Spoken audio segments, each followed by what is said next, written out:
എല്ലാവർക്കും നമസ്കാരം. താലിസ്മാൻ അക്കാദമിയുടെ മറ്റൊരു വീഡിയോയിലേക്ക് സ്വാഗതം. ഇന്ന് നമ്മൾ ഡിസ്കസ് ചെയ്യാൻ പോകുന്നത് ഇന്റർനാഷണൽ റിലേറ്റഡ് ആയിട്ടുള്ള ഒരു ടോപ്പിക്കാണ്, ഇന്റർനാഷണൽ ഓർഗനൈസേഷൻസ്. അതിൽ തന്നെ ഇന്റർനാഷണലി ഫിനാൻസ് ബന്ധപ്പെട്ടിട്ടുള്ള ഓർഗനൈസേഷൻസ് ആണ് ഇന്ന് നമ്മൾ ഡിസ്കസ് ചെയ്യുന്നത്.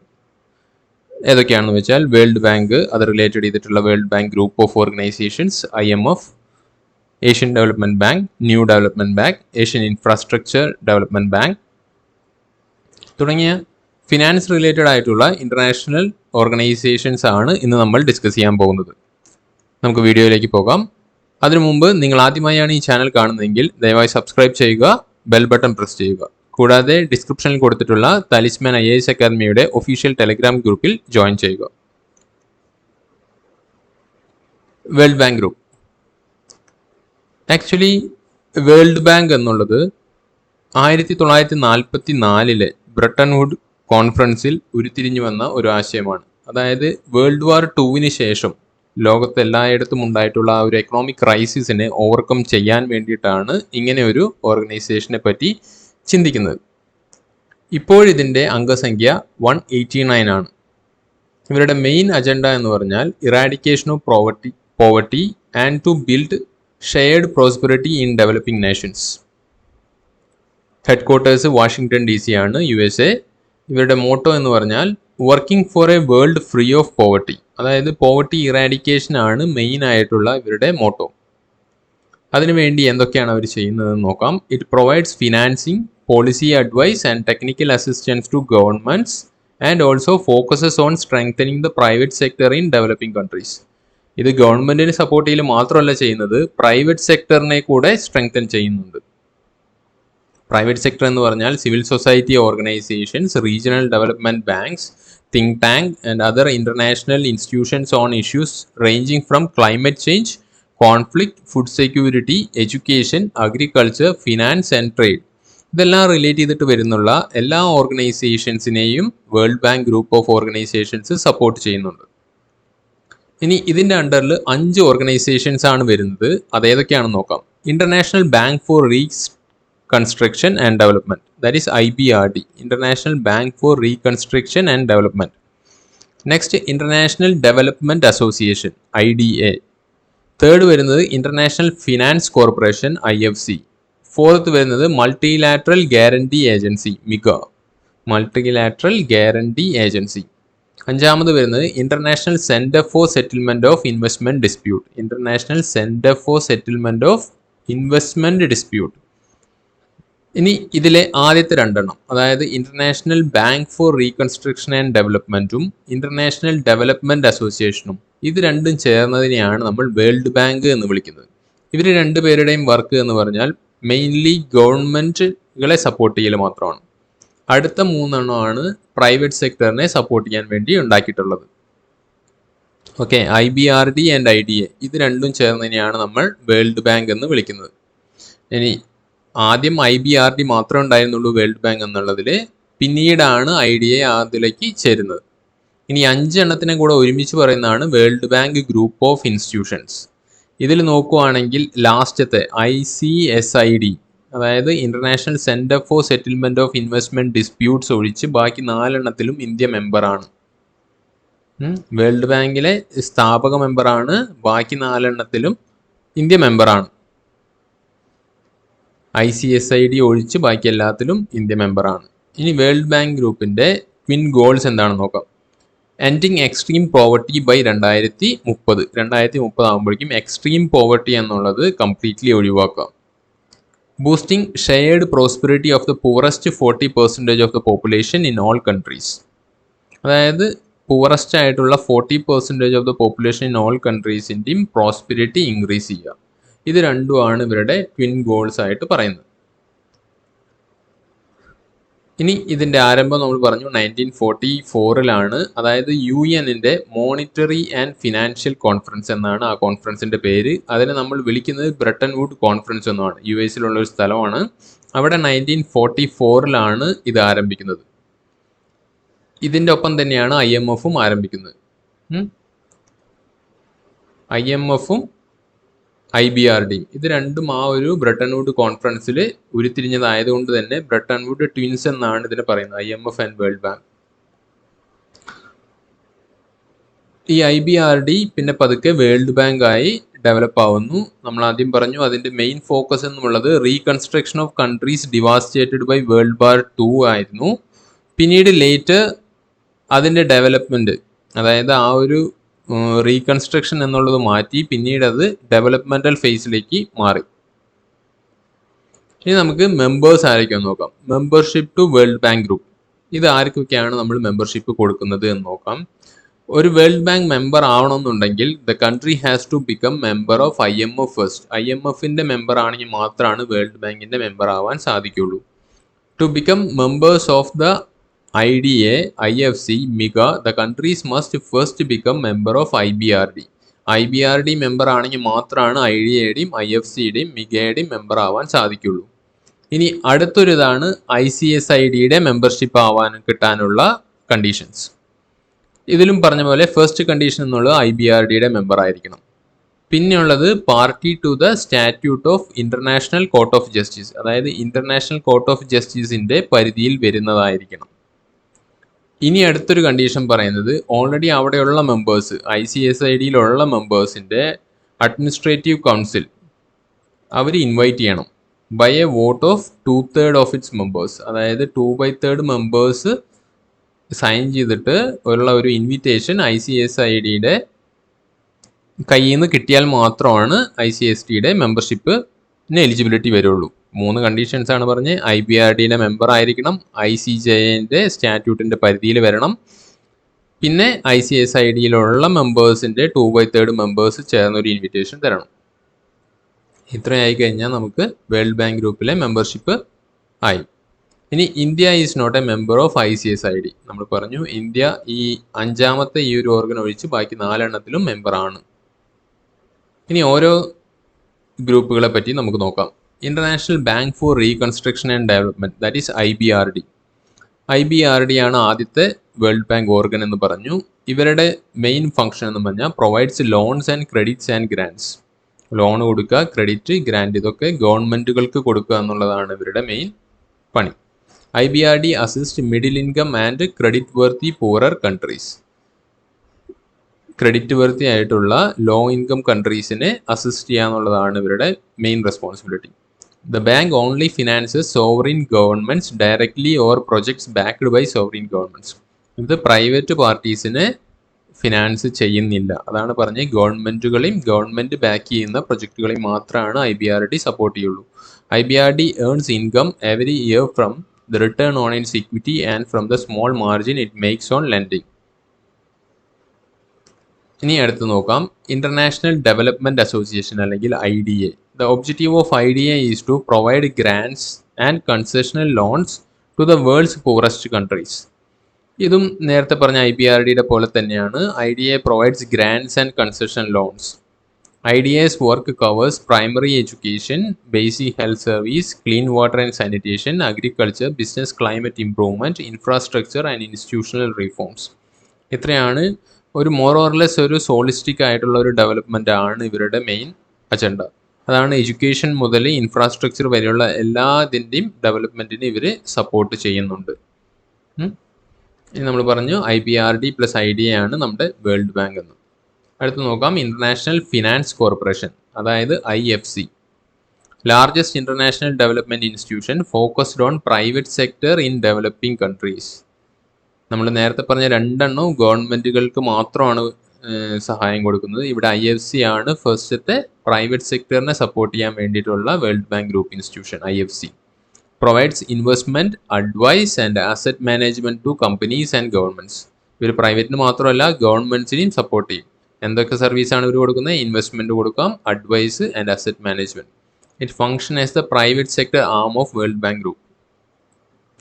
It works for economic development by investing in for-profit and commercial projects for poverty eradication and augmenting development.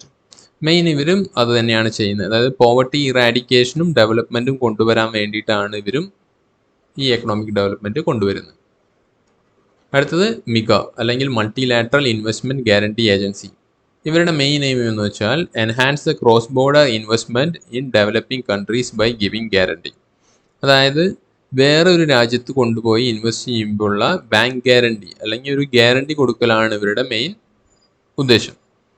ഇത് ഇൻഷുർ ചെയ്യുക. ഇൻഷുവേഴ്സ് lenders and investors against the political risk such as war, terrorism, civil disturbances and breaches of contract. വേറൊരു രാജ്യത്ത് പോയി നമ്മളൊരു investment ചെയ്യുമ്പോൾ ഉണ്ടായേക്കാവുന്ന പ്രശ്നങ്ങൾ, അതായത് പൊളിറ്റിക്കൽ റിസ്ക് ഉണ്ടായിരിക്കും, വാർ കാരണം, ടെററിസം കാരണം, സിവിൽ ഡിസ്റ്റർബൻസ് കാരണം, ബ്രീച്ച് ഓഫ് കോൺട്രാക്ട് കാരണം ഒക്കെ ഉണ്ടാവുന്ന റിസ്കുകളെ അവോയ്ഡ് ചെയ്യാൻ വേണ്ടിയിട്ട് ഒരു ഇൻഷുറൻസ് കൊടുക്കലാണ് ഇതിൻ്റെ മിഗയുടെ ഒരു പണി. MIGA aims to promote foreign direct investment into developing countries to support economic growth, reduce poverty and improve people's life. ഏത് വിങ് എടുത്താലും അവരുടെ മെയിൻ ഇതെന്ന് വെച്ചാൽ reduce poverty, improve economic growth and improve people's life. All IBRD members are members of MIGA. എല്ലാ IBRD മെമ്പേഴ്സും മിഗയുടെ മെമ്പേഴ്സാണ്. ഇനി അടുത്താണ് നമ്മുടെ ICSID, International Center for Settlement of Investment Dispute. The settlement of investment dispute between investor and countries, state-state dispute under investment treaties and free trade agreements, and acts as a administrative registry. അതായത് ഇവിടെ എന്തൊക്കെ disputes ആണ് ഉണ്ടാവാൻ സാധ്യതയുള്ളത് between ഇൻവെസ്റ്ററും കൺട്രിയും തമ്മിൽ, and state dispute and free trade agreement. ഇതെല്ലാം relate ചെയ്തിട്ട് വരുന്നുള്ള ഈ ഡിസ്പ്യൂട്ടുകളെ സെറ്റിൽ ചെയ്യുക എന്നുള്ളതാണ് ഇവരുടെ main function. India is not a member of ICSID because it claims that ICSID's functioning and structure are biased towards the developed countries. അതായത് ഇന്ത്യയുടെ ഒരു കാഴ്ചപ്പാടിൽ ഈ ICSIDയുടെ ഒരു സ്ട്രക്ചർ ഡെവലപ്ഡ് കൺട്രീസിനെ ഫേവർ ചെയ്യുന്ന തരത്തിലാണ്. അതുകൊണ്ട് തന്നെ ഇന്ത്യ അതിൻ്റെ മെമ്പർ ആവാൻ താല്പര്യപ്പെടുന്നില്ല. IFC, MIGA, ICSID focuses upon strengthening the private sector in developing countries. Developing കൺട്രീസിലെ പ്രൈവറ്റ് സെക്ടർ ഡെവലപ്മെൻ്റ് ആണ് ഈ മൂന്ന് കൂട്ടരുടെയും മെയിൻ ആയിട്ടുള്ള aim. ICSID provides settlement of dispute by conciliation, arbitration and fact finding. അതായത് ഈ ഒരു മൂന്ന് ഇതിൽ കൂടെയാണ് അവർ കൺസിലിയേഷൻ, ആർബിട്രേഷൻ ആൻഡ് ഫാക്ട് ഫൈൻഡിങ്ങിൽ കൂടെയാണ് അവർ ഡിസ്പ്യൂട്ട്സ് സോൾവ് ചെയ്യാനായിട്ട് ശ്രമിക്കുന്നത്. ഇങ്ങനെ ഉണ്ടാവുന്ന ഇൻവെസ്റ്റ് ചെയ്ത് കഴിഞ്ഞാൽ, വേറൊരു രാജ്യത്ത് പോയി ഇൻവെസ്റ്റ് ചെയ്ത് കഴിഞ്ഞാൽ ഉണ്ടായേക്കാവുന്ന പ്രതിസന്ധികളെ തരണം ചെയ്യാൻ വേണ്ടിയിട്ടുള്ള ഒരു ഇൻസ്റ്റിറ്റ്യൂട്ടാണ് international centre for settlement of investment dispute. ഇത്രയായി കഴിഞ്ഞാൽ നമ്മുടെ വേൾഡ് ബാങ്ക് ഗ്രൂപ്പ് 5 എണ്ണവും ആയി കഴിഞ്ഞു. ഇനി നമുക്ക് വേൾഡ് ബാങ്കിൻ്റെ ഫങ്ഷൻസ് എന്തൊക്കെയാണെന്ന് ഡീറ്റെയിൽ ആയിട്ട് നോക്കാം. Providing loans for developmental works to member countries, especially to under developed countries. അതായത് ഇവരുടെ ലോങ് ടേം ലോൺ എന്ന് പറഞ്ഞാൽ 5 വർഷം തൊട്ട് 20 വർഷം വരെ കാലാവധിയൊക്കെയുള്ള ലോൺസ് ആണ് അവർ കൊടുക്കുന്നത് ഡെവലപ്മെൻറ്റൽ വർക്കിന് വേണ്ടി. Bank also provides loan to private investors belonging to the members of its own guarantee. അതായത് മെമ്പർ സ്റ്റേറ്റിലുള്ള പ്രൈവറ്റ് മെമ്പേഴ്സിന് ലോൺ കൊടുക്കുന്നുണ്ട്. But private investors need to take permission of the native country. അതായത് ആ രാജ്യത്ത് ഗവൺമെൻറ്റിൻ്റെ പെർമിഷനോട് കൂടി മാത്രമേ ഈ പ്രൈവറ്റ് ഇൻവെസ്റ്ററിന് വേൾഡ് ബാങ്കിൽ നിന്ന് നേരിട്ട് കടമെടുക്കാൻ സാധിക്കുള്ളൂ. Grant loans for a particular projects duly submitted to the bank by the member country. The debtor nation has to repay either in reserve currencies or in the currencies in which the loan was sanctioned. ഏത് കറൻസിയിലാണോ loan sanction ചെയ്തിട്ടുള്ളത് ആ കറൻസിയിൽ തന്നെ return ചെയ്യാം, അല്ലെങ്കിൽ reserve കറൻസിയിൽ return ചെയ്യാം. ഇനി ഇന്ത്യക്ക് world ബാങ്കിൻ്റെ അസിസ്റ്റൻസ് എന്തൊക്കെയായിരുന്നു നോക്കാം. ഇന്ത്യയുടെ ഫസ്റ്റ് ബോറോവിങ് സ്റ്റാർട്ട് ചെയ്യുന്നത് 1949-ലാണ്. അതായത് ഇന്ത്യൻ റെയിൽവേക്ക് വേണ്ടിയിട്ടാണ് ആദ്യമായിട്ട് നമ്മൾ വേൾഡ് ബാങ്കിൻ്റെ കയ്യിൽ നിന്ന് കടമെടുക്കുന്നത്. പിന്നീട് അതിന് ശേഷം നമ്മൾ എപ്പോഴൊക്കെ നമുക്ക് ഒരു ഫിനാൻഷ്യൽ ക്രൈസിസ് ഉണ്ടായിട്ടുണ്ടോ അപ്പോഴെല്ലാം നമ്മൾ വേൾഡ് ബാങ്കിനെ അപ്രോച്ച് ചെയ്ത് സഹായം സ്വീകരിച്ചിട്ടുണ്ട്. ഇന്ത്യയുടെ borrowing from world bank is for various projects in the areas of poverty eradication, infrastructure, rural development എന്ന് വേണ്ട ഇത്തരം എല്ലാ പ്രോസസ്സുകൾക്കും നമ്മൾ വേൾഡ് ബാങ്കിൻ്റെ അസിസ്റ്റൻസ് സ്വീകരിച്ചിട്ടുണ്ട്. IDA funds R one of the most concessional external loans for government of India. Government of ഇന്ത്യക്ക് കിട്ടാവുന്ന most concessional ആയിട്ടുള്ള എക്സ്റ്റേണൽ ലോൺസ് ആണ് IDA fund. World Bank has sanctioned 75% of its loans to developing countries of Africa, Asia and Latin America, while only 25% was given to developed nations of Europe. അതായത് world ബാങ്കിൻ്റെ 75% ലോണും ഇങ്ങനത്തെ developing കൺട്രീസിൻ, അതായത് നമ്മൾ മൂന്നാം ലോക രാജ്യങ്ങൾ എന്ന് പറയുന്ന ആഫ്രിക്ക, ഏഷ്യ, ലാറ്റിൻ അമേരിക്ക പോലുള്ള രാജ്യങ്ങൾക്കാണ് 75% ലോണും കൊടുക്കുന്നത്. റിമൈനിങ് ഒരു 25% മാത്രമാണ് യൂറോപ്യൻ കൺട്രീസിന് കൊടുക്കുന്നത്. India is currently classified as a blunt country, that is defined as one of the transition from lower middle income to middle income country, and is credit worthy for lending from both IDA and IBRD. അതായത് IDA എന്നും IBRD എന്നും നമുക്ക് ഒരുമിച്ച് കടമെടുക്കാൻ സാധിക്കും. ഇനി world ബാങ്കിൻ്റെ publications എന്തൊക്കെയാണെന്ന് നോക്കാം. Is of doing report and World Development Report, Global Economic Prospects Report, Remittance Report, Ease of Doing Index and Global Monitoring Report. ഇത്രയുമാണ് വേൾഡ് ബാങ്കിൻ്റെ പബ്ലിക്കേഷൻസ് ആയിട്ട് പറയാവുന്നത്. Is of doing report, is of living index, global monitoring report, world development report, global economic prospects report and remittance report. ഇത്രയും 6 publications ഉണ്ട്. ഇനി അടുത്തൊരു ഓർഗനാണ് IMF.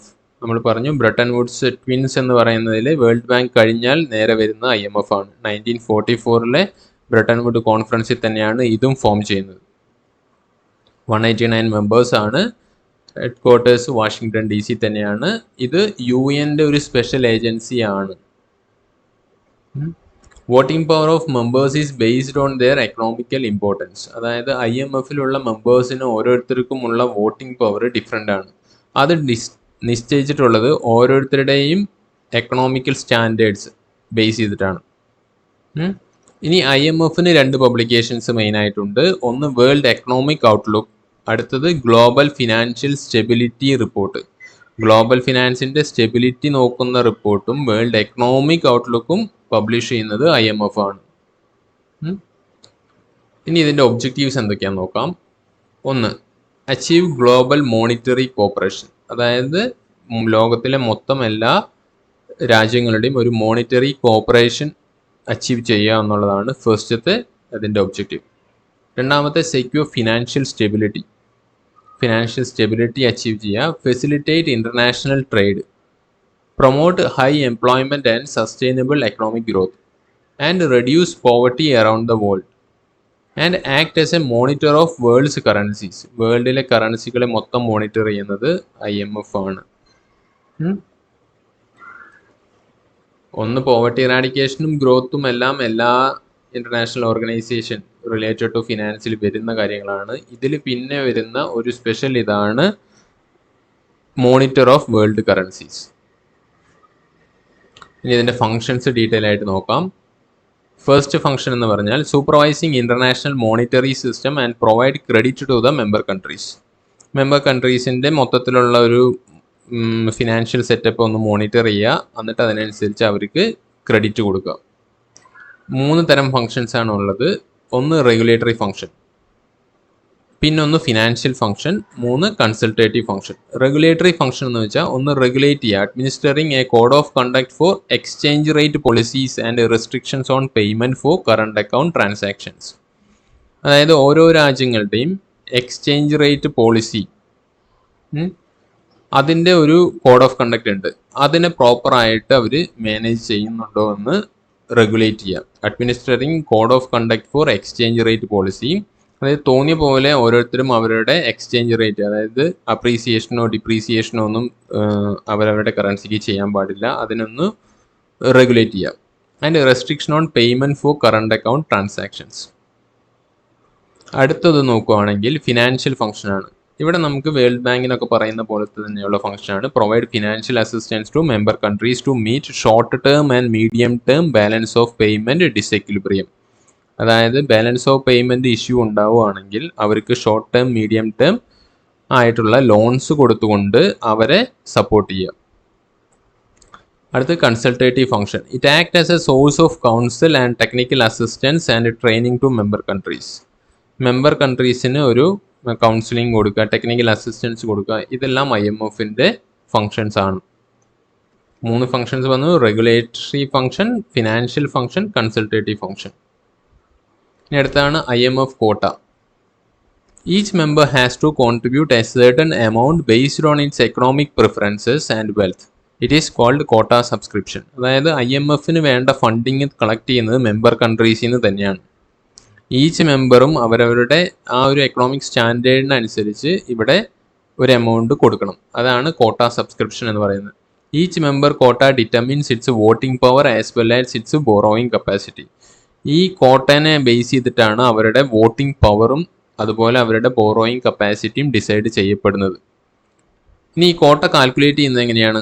അതിനൊരു 4 criteria ഉണ്ട്. അത് ബേസ് ചെയ്തിട്ടാണ് നമ്മൾ ഈ കോട്ട കാൽക്കുലേറ്റ് ചെയ്യുന്നത്. ഒന്ന്, അതിൻ്റെ GDP, അതായത് വെയ്റ്റഡ് ആവറേജ് ഓഫ് GDP, അതിനാണ് 50% വെയിറ്റേജ്. രണ്ടാമത്തെ അതിൻ്റെ ഓപ്പൺനെസ്, അതായത് എക്കണോമി എത്രത്തോളം ഓപ്പൺ ആണ് എന്നതിനനുസരിച്ചാണ്, അതിന് 30% വെയിറ്റേജ് ഉണ്ട്. അടുത്തത് എക്കണോമിക് വേരിയബിലിറ്റി. ദെൻ വരുന്നതാണ് ഇൻ്റർനാഷണൽ റിസർവ്, അവരുടെ കയ്യിൽ എത്ര ഇൻ്റർനാഷണൽ റിസർവ് ഉണ്ട്. ഈ 4 ക്രൈറ്റീരിയനെ ബേസ് ചെയ്തിട്ടാണ് ഓരോ കൺട്രീസിൻ്റെയും കോട്ട കാൽക്കുലേറ്റ് ചെയ്യുന്നത്. ഇനി ഈ കോട്ട നമ്മൾ ഡിനോമിനേഷൻ ആയിട്ട് പറയുവാണെങ്കിൽ അത് സ്പെഷ്യൽ ഡ്രോയിങ് റൈറ്റ് അല്ലെങ്കിൽ SDRൻ്റെ ബേസിലാണ് നമ്മൾ ഓരോ ഇതിൻ്റെയും കോട്ട കാൽക്കുലേറ്റ് ചെയ്യുന്നത്. ഇനി അപ്പോൾ എന്താണ് SDR എന്ന് നോക്കാം. SDR എന്നുള്ളതിനെ പേപ്പർ ഗോൾഡ് എന്നും വിളിക്കും. It is IMF's units of account and not a currency. അതായത് കോട്ട കാൽക്കുലേറ്റ് ചെയ്യാൻ വേണ്ടിയിട്ടുള്ള ഒരു ടൂളായിട്ടാണ് ഇതിന് ഉപയോഗിക്കുന്നത്. It represents a claim to currency held by IMF member countries for which they may be exchange.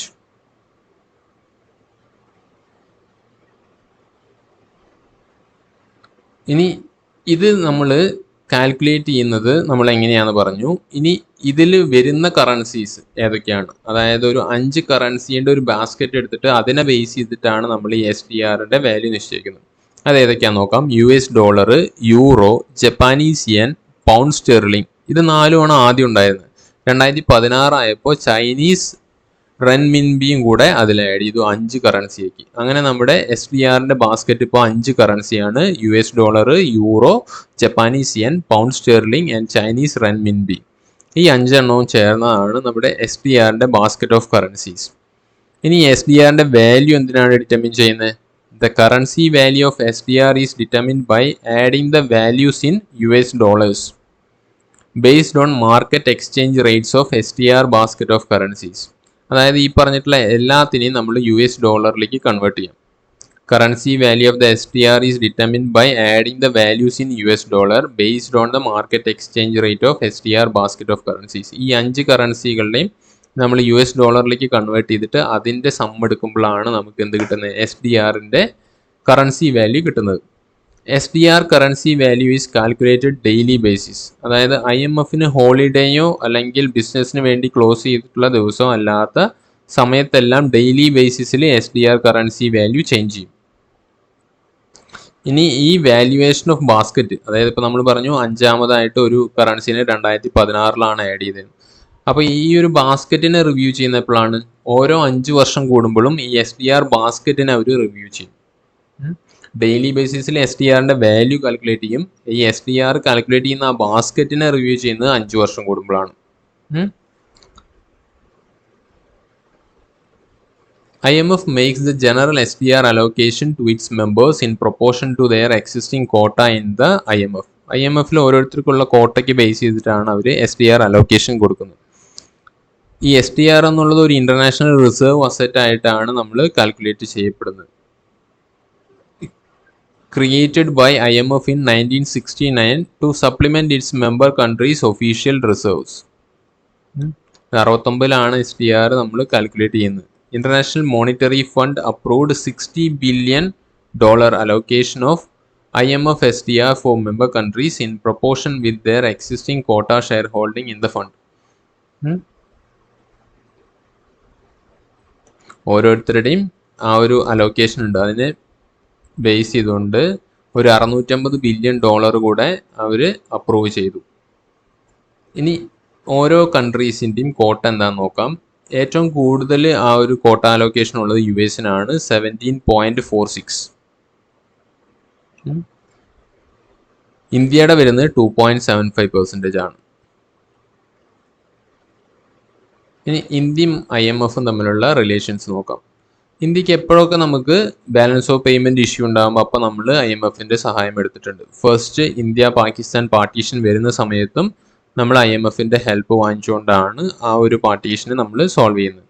1981 India was given a massive loan amount of 5,000 crore to overcome the foreign exchange crisis.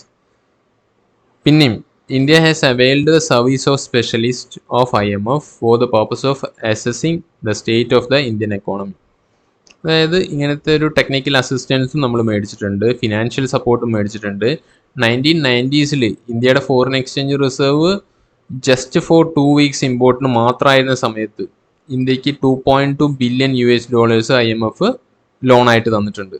പക്ഷെ അതിന് പകരമായിട്ട് നമ്മൾ കുറച്ച് structural reforms നമ്മൾ ചെയ്യേണ്ടി വന്നു.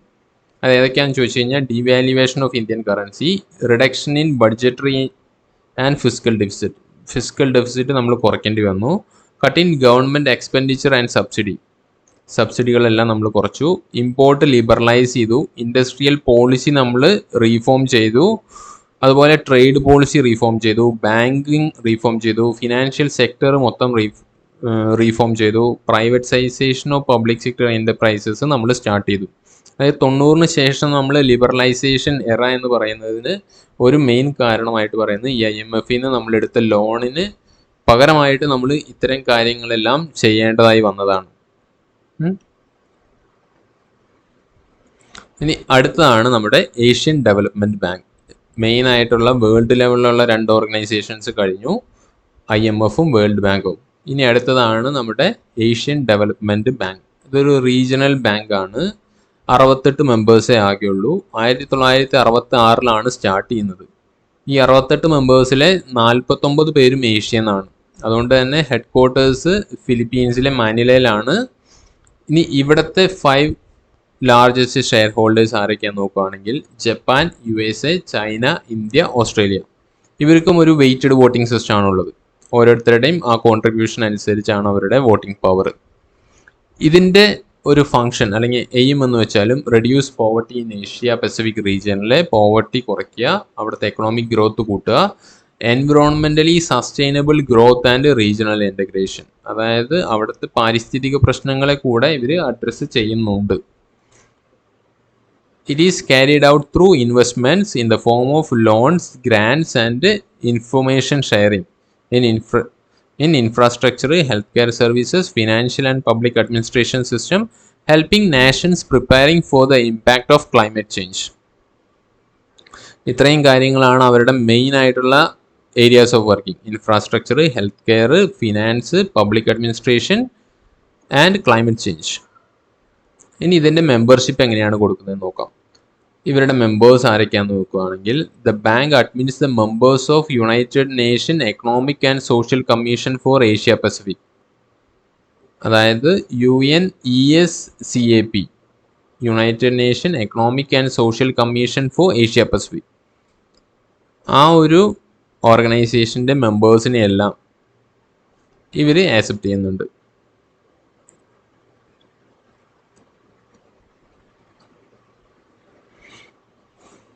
ഇനി അടുത്തത് some non regional developed countries. അതായത് ഈ ഏഷ്യ പസഫിക് റീജിയനിലുള്ളതല്ലാതെ ഉള്ള കുറച്ച് ഡെവലപ്ഡ് കൺട്രീസിനെയും ഇവർ മെമ്പറായിട്ട് ഉൾക്കൊള്ളിച്ചിട്ടുണ്ട്. ഇനി ഇതിനും വെയ്റ്റഡ് വോട്ടിംഗ് സിസ്റ്റമാണ് based on the capital invested by the member nations in this group. അതായത് ആ ഒരു കോട്ട പോലെ തന്നെ ഇവർ എത്രയാണോ ഇവിടെ ഇൻവെസ്റ്റ് ചെയ്തിട്ടുള്ളത് അതിനെ ബേസ് ചെയ്തിട്ടാണ് ഇവരുടെ വോട്ടിംഗ് റൈറ്റ്. ഇനി ADBയുടെ ഇന്ത്യയിലെ മെയിൻ ഫോക്കസ് ഏരിയാസ് ഏതൊക്കെയാണെന്ന് നോക്കാം. Infrastructure and transport, energy, water and urban service, finance and public sector management, agriculture, natural resource, climate change, education and human resource development and private sector lending. ഇത്രയാണ് നമ്മുടെ 7 key areas. ഇനി recent ആയിട്ട് ഇന്ത്യക്ക് ADBന്ന് കിട്ടിയിട്ടുള്ള സഹായങ്ങളും അതൊക്കെ ഒന്ന് നോക്കാം. Asian development bank has listed its 10-year masala bonds worth 850 crore on the global ഡെപ്റ്റ് listing platform of India INX. അതായത് ഫോറിനിലുള്ള ഇന്ത്യയുടെ എക്സ്ചേഞ്ച് INX എന്നുള്ള എക്സ്ചേഞ്ചിൽ ഏഷ്യൻ ഡെവലപ്മെൻറ്റ് ബാങ്ക് ഒരു മസാല ബോണ്ട് ഇറക്കി 10 കൊല്ലം കാലാവധി ഉള്ളത്. എത്രയാണ് എമൗണ്ട്? 850 കോടി രൂപയുടെ. ഇതാണ് ഏഷ്യൻ ഡെവലപ്മെൻറ്റ് ബാങ്കിൽ നിന്ന് ഇന്ത്യക്ക് കിട്ടിയിട്ടുള്ള ആദ്യത്തെ സഹായം. Then Asian development bank has approved $1.5 billion to India to fund India's immediate response to the COVID-19 pandemic. COVID-19 pandemic സമയത്ത് അവർ ഇന്ത്യക്ക് $1.5 billion ലോൺ തന്നു. ADB and India have signed a loan of $206 million to strengthen urban services in 5 Tamil Nadu cities. ഇനി ADB has prepared a conceptual development plan for Vizag and Chennai industrial corridor. അതായത് വിശാഖപട്ടണത്തിൽ നിന്ന് കേരളത്തിലെ തമിഴ്നാട്ടിലെ ചെന്നൈ വരെ ഉള്ള ഒരു industrial corridor, അതിൻ്റെ ഡെവലപ്മെൻറ്റിനും അവർ support ചെയ്യാൻ റെഡിയാണ്. അടുത്തൊരു ബാങ്കാണ് ന്യൂ ഡെവലപ്മെൻറ്റ് ബാങ്ക്. ഇതല്ലെങ്കിൽ ഇതിനു മുമ്പ് ഇവർ അറിയപ്പെടുന്നത് ബ്രിക്സ് ബാങ്ക് എന്നാണ്. It's a multilateral bank developed by BRICS nations, അതായത് Brazil, Russia, India, China, South Africa. ഈ 5 കൺട്രീസാണ് ഇതിനെ പ്രൊമോട്ട് ചെയ്തത്. 2014-15 ഫോർട്ടലീസ ഡിക്ലറേഷൻ പ്രകാരമാണ് ഇത് ആരംഭിക്കുന്നത്. ഹെഡ് ക്വാർട്ടേഴ്സ് ഷാങ്ഹായിൽ തന്നെയാണ്, അതായത് ചൈനയിലെ ഷാങ്ഹായിലാണ്. New development bank is governed by board of governors. ഈ ബോർഡിൽ ആരൊക്കെയാണുള്ളത്? ബ്രിക്സ് നേഷൻസിലെ ഫിനാൻസ് മിനിസ്റ്റേഴ്സ് ആണ് മെയിനായിട്ട് ഇതിൽ വരുന്നത്. Each member country will be assigned 1 vote. None of the member country will have a veto power. അതായത് ഇവിടെ ആര് എത്ര പൈസ ഇൻവെസ്റ്റ് ചെയ്തു അല്ലെങ്കിൽ ഡെപ്പോസിറ്റ് ചെയ്തു എന്നുള്ളത് ഒരു കോട്ട ബേസിലല്ല, ഓരോ മെമ്പേഴ്സിനും 1 vote എന്നുള്ള നിലയ്ക്കാണ് ഇവർ വർക്ക് ചെയ്യുന്നത്. ബാങ്കിൻ്റെ primary focus of lending will be infrastructure projects. Bank shall support public or private projects through loans, guarantees and equity participation in other financial instruments. ഇവിടെ ഗവൺമെൻറ്റിന് മാത്രമേ അവർ ലോൺ കൊടുക്കുമെന്നില്ല, പ്രൈവറ്റ് പ്രൊജക്ട്സിനും അവർ ഫണ്ടിങ് കൊടുക്കുന്നുണ്ട്. ഇനി ഇവർക്ക് UN ഒബ്സർവർ സ്റ്റാറ്റസ് കൊടുത്തിട്ടുണ്ട്. നേരത്തെ IMFൻ്റെ കാര്യത്തിലും പറഞ്ഞു, അതുപോലെ തന്നെ നമ്മുടെ ന്യൂ ഡെവലപ്മെൻറ്റ് ബാങ്കിനും observer status 2018 UN general assembly കൊടുത്തിട്ടുണ്ട്. It established a firm basis for active and fruitful cooperation with UN. UN ആയിട്ട് സഹകരിക്കാൻ ഇത് കാരണം എളുപ്പത്തിൽ സാധിക്കും. Egypt is the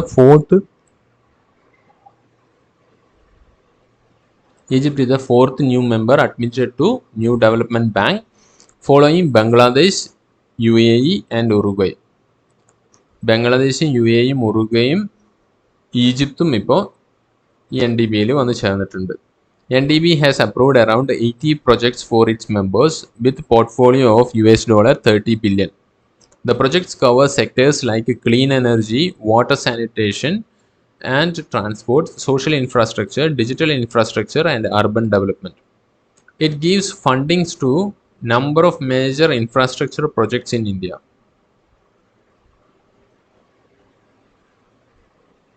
ഈ ന്യൂ ഡെവലപ്മെൻറ്റ് ബാങ്കിൻ്റെ ഒരു ഫംഗ്ഷനായിട്ട് പറയുകയാണെങ്കിൽ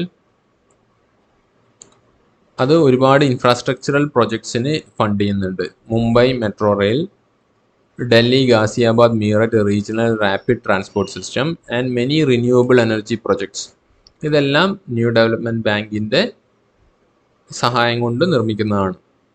In 2020, India announced $1 billion loan pact with NDB to boost rural employment and infrastructure. ഈ ഒരു ബേസിസിൽ വേണ്ടി അവർ $1 billion പാക്ട് സൈൻ ചെയ്തിട്ടുണ്ട്. NDB has managed to provide lending in local currencies to protect the borrowing countries from stronger dollar. അതായത് അവരുടെ main ഒരു borrow ചെയ്യുന്ന കൺട്രിക്ക് ഒരു പ്രശ്നമായിരുന്നു ഈ ഒരു ഡോളറിൽ മേടിച്ചിട്ട് ഇവിടെ എക്സ്ചേഞ്ച് ചെയ്യാന്നുള്ളത്. അപ്പോൾ അതിന് പകരം അവർക്ക് ലോക്കൽ കറൻസിയിൽ തന്നെ ഈ ഒരു ലോൺ മേടിക്കാൻ സാധിക്കും. The bank has set parameters for compliance with environmental and social standards designed by borrowers, respecting its members' own policies. ഇനി NDBയുടെ ക്രെഡിറ്റ് റേറ്റിംഗ്, അതായത് മൂഡി പോലെയുള്ള ക്രെഡിറ്റ് റേറ്റിംഗ് ഏജൻസീസ് ഇവർക്ക് കൊടുത്തിട്ടുള്ളത് AA+ റേറ്റിംഗ് ആണ്. Bank has successfully emitted a number of bonds including green bonds. 2016 our green bones ഇറക്കിയിരുന്നു, infrastructure ഫണ്ടിങ്ങിന് വേണ്ടി ഇറക്കിയതാണ്. ഇത്രയാണ് നമ്മുടെ new development bank. അടുത്താണ് Asian infrastructural investment bank. Asian infrastructure investment bank ഇതും ആ ഒരു ന്യൂ ഡെവലപ്മെൻറ്റ് ബാങ്കിൻ്റെ ഏകദേശം അതേ സമയത്ത് 2016 ഇത് ആരംഭിക്കുന്നത്. ഏകദേശം 109 അപ്രൂവ്ഡ് മെമ്പേഴ്സ് ഉണ്ട്, 57 ഫൗണ്ടിങ് മെമ്പേഴ്സും. ഇതും ഒരു മൾട്ടിലാറ്ററൽ ഡെവലപ്മെൻറ്റൽ ബാങ്ക് ആണ് with the mission to improve social and economic outcomes in ഏഷ്യനെ ഡെവലപ്പ് ചെയ്യുക, അതിൻ്റെ social and economic outcomes. Headquarters Beijing ആണ്. China is the largest shareholder with 26.61% voting shares in the bank, followed by India 7.6%, Russia 6.01%, Germany 4.2%. The regional members hold 75% of the total voting power in bank. ഇവിടെയും ആ ഒരു share holding pattern അനുസരിച്ചാണ് voting power കൊടുത്തിട്ടുള്ളത്. The foster sustainable economic development, അതായത് ഇവരുടെ main ആയിട്ടുള്ള functions objectives പറയാണ്. To foster sustainable economic development, create wealth and improve infrastructure connectivity in Asia by investing in infrastructure and other productive sectors. Infrastructure relate ചെയ്തിട്ടുള്ള functions അല്ലെങ്കിൽ അങ്ങനത്തെ വർക്കുകൾക്കാണ് ഇവർ main ആയിട്ടുള്ള എക്കണോമിക് സപ്പോർട്ട് കൊടുക്കുന്നത്. To promote investment in public and private capital for developmental purpose, in particular for the development of infrastructure and other productive sectors. To promote regional cooperation and partnership in addressing developmental challenges by working in close collaboration with other multilateral and bilateral development institutions. ഇവിടെ അതെ, they promote regional cooperations and partnership in addressing developmental challenges by working in close collaboration with multilateral and bilateral developmental institutions-ഉമായിട്ട് സഹകരിച്ച് work ചെയ്തുകൊണ്ട് development കൊണ്ടുവരിക. ഇതാണ് ഇവരുടെ main ആയിട്ടുള്ള agenda.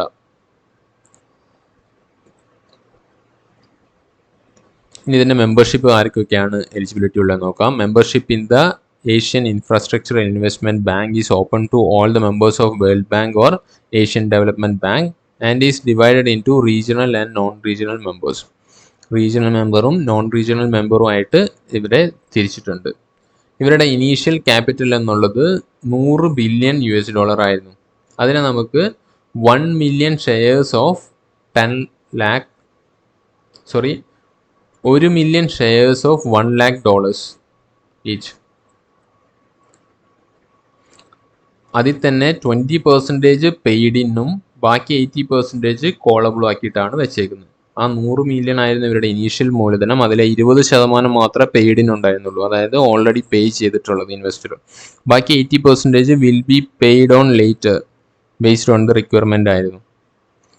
ഇനി Asian infrastructure investment bank has signed A co financing framework agreement with world bank and other 3 financial organisations. അതായത് world ബാങ്കും ബാക്കി 3 നോൺ ബൈൻഡിങ് ആയിട്ടുള്ള ഫിനാൻഷ്യൽ ഓർഗനൈസേഷൻസിന് ഒരു MOU സൈൻ ചെയ്തിട്ടുണ്ട്.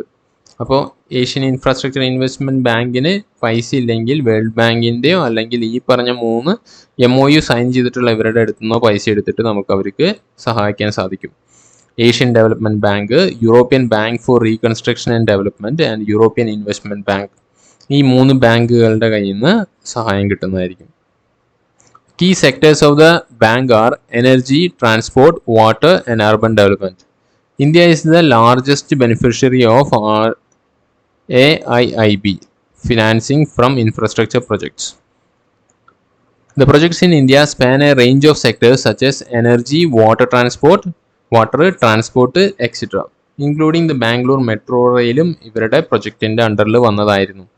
The bank has also given approval for 500 billion for a COVID-19 emergency response fund and the health system preparedness report. The United States has opposed the AIIB and considers AIIB as an unwanted intrusion in the multilateral financial system. അതായത് US-ന് അതത്ര ഇഷ്ടപ്പെട്ടിട്ടില്ല. കാരണം already ഇങ്ങനെ ഒരു world ബാങ്കും IMF ഒക്കെ ഉള്ളപ്പോൾ പിന്നെയും ഇങ്ങനെയുള്ള മൾട്ടിനാഷണൽ ഫ്രെയിംവർക്ക് കൊണ്ടുവരുന്നതിനോട് മൂപ്പർക്ക് വലിയ യോജിപ്പില്ല. USA ജപ്പാനും ഇതിൻ്റെ മെമ്പേഴ്സ് അല്ല. ഇത്രയാണ് നമുക്ക് ഈ ടോപ്പിക്കുകളെ പറ്റി പറയാനുള്ളത്. ഇനി ഇതിൽ നിന്ന് ചോദിച്ചിട്ടുള്ള പ്രീവിയസ് ഇയറിലെ 2 ക്വസ്റ്റ്യൻസ് നമുക്ക് ഡിസ്കസ് ചെയ്യാം. India has recently signed to become a founding member of the New Development Bank and also Asian Infrastructure Investment Bank. How will the role of the two banks be different? Discuss the strategic significance of these two banks for India. നമ്മൾ almost എല്ലാ കാര്യങ്ങളും പറഞ്ഞതാണ്. ഇനി നിങ്ങൾ ഇതിൻ്റെ ഒരു answer എഴുതിയിട്ട് നമുക്ക് കമൻറ്റ് സെക്ഷനിൽ അയച്ചു തരൂ. നമ്മളപ്പോൾ അത് വാല്യൂ ചെയ്തിട്ട് നിങ്ങൾക്ക് റിപ്ലൈ തരുന്നതായിരിക്കും. അടുത്ത question, the world bank and IMF, collectively known as Bretton Woods institutions, are the two intergovernmental pillars supporting the structure of the world's economic and financial order. Superficially, the World Bank and IMF exhibit many common characteristics, yet their role, function and mandate are distinctively different. Elucidate. ഇവിടെ നമ്മൾ already രണ്ടിനെ പറ്റിയും detail ആയിട്ട് discuss ചെയ്തു. ഇവിടെ പറഞ്ഞിട്ടുള്ളത് almost ഒരേ character ആണെങ്കിലും yet their role and function and mandate are distinctively different ആണ്. അതൊന്ന് നമ്മൾ സമർത്ഥിച്ചാൽ മതി. അപ്പോൾ അതിന് വേണ്ട പോയിന്റ്സ് നമ്മുടെ ഈ ഒരു ക്ലാസ്സിൽ നമ്മൾ പറഞ്ഞിട്ടുണ്ട്. ഇതും നിങ്ങളൊന്ന് ട്രൈ ചെയ്തിട്ട് നമുക്ക് ആൻസർ കമൻറ്റ് സെക്ഷനിൽ അയച്ചു തരുവാണെങ്കിൽ, അല്ലെങ്കിൽ ടെലഗ്രാം ഗ്രൂപ്പിൽ നമുക്ക് അയച്ചു തരുവാണെങ്കിൽ നമ്മളത് റിവ്യൂ ചെയ്തിട്ട് നിങ്ങളിലേക്ക് എത്തിക്കുന്നതായിരിക്കും. ഇത്രയാണ് നമ്മുടെ ഇന്നത്തെ ക്ലാസ്. വീഡിയോ ഇഷ്ടമായെങ്കിൽ ലൈക്ക് ചെയ്യുക, ഷെയർ ചെയ്യുക, കമൻറ്റ് ചെയ്യുക. കൂടുതൽ നിങ്ങൾ സബ്സ്ക്രൈബ് ചെയ്തിട്ടില്ലെങ്കിൽ സബ്സ്ക്രൈബ് ചെയ്യുക, ബെൽ ബട്ടൺ പ്രസ് ചെയ്യുക. Thank you all.